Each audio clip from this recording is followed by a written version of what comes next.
بسم اللہ الرحمن الرحیم۔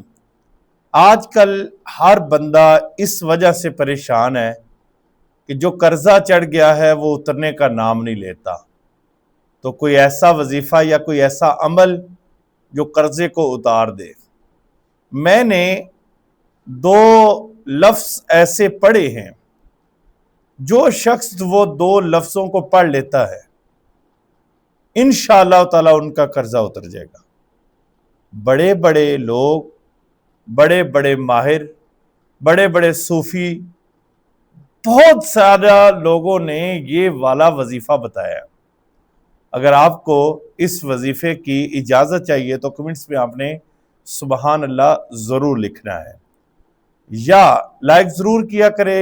اگر سبحان اللہ نہیں لکھ سکتے تو کم از کم اللہ اکبر ضرور لکھے۔ اب ایسا کون سا عمل ہے کہ انسان کا قرضہ اتر جائے؟ پہلی بات تو یہ ہے کہ کوشش، لگن، محنت آپ نے ضرور کرنی ہے۔ یہ نہیں ہے گھر بیٹھ کر آپ کہیں کہ بس ٹھیک ہے جی میرا قرضہ اتر جائے گا، میں نے یہ وظیفہ پڑھ لیا۔ ایسا کبھی نہیں ہو سکتا۔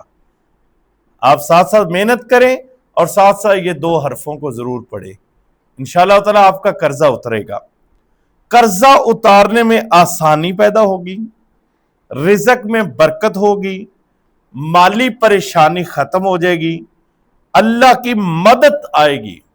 آپ دیکھیں 4 کام ہیں، لیکن کرنا کیا ہے؟ سب سے پہلا کام پاکیزگی اختیار کریں۔ آپ کا جسم پاک ہونا چاہیے۔ آپ جس جگہ پر بیٹھے ہیں وہ جگہ پاک ہو۔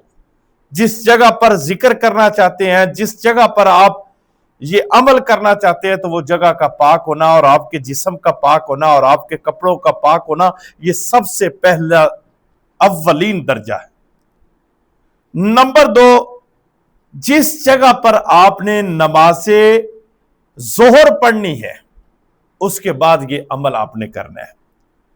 اسی جگہ پر بیٹھ کر ان کو پڑھنا آپ نے۔ ظہر کے فرض جب پڑھ لیے ہیں، سنتے نہیں، نفل نہیں، ظہر کے فرض پڑھ لیے ہیں تو اسی وقت یہ حرفوں کو آپ نے 100 بار پڑھنا ہے۔ ذہن میں رکھنا ہے آپ نے یہ چیزوں کو۔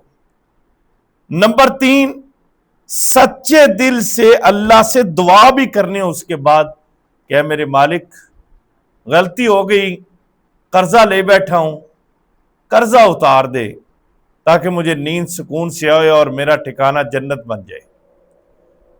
چوتھی چیز، الحمدللہ کثرت سے پڑھنا ہے جب قرضہ اتر جائے۔ الحمدللہ ان کو پڑھنا ہے۔ اب یہ کیا حرف ہیں، کیا لفظ ہیں جن کو آپ نے یہ پڑھنا ہے اور آپ کا قرضہ اتر جانا ہے؟ نمبر 1، درود پاک پڑھنا آپ نے۔ نمبر 2، یا غنیشو یا حمیدو، ان دونوں کو 100 بار پڑھنا ہے، انشاءاللہ آپ کا قرضہ اتر جائے گا۔ اگر اس عمل کی اجازت چاہیے تو کمنٹس میں سبحان اللہ ضرور لکھیں۔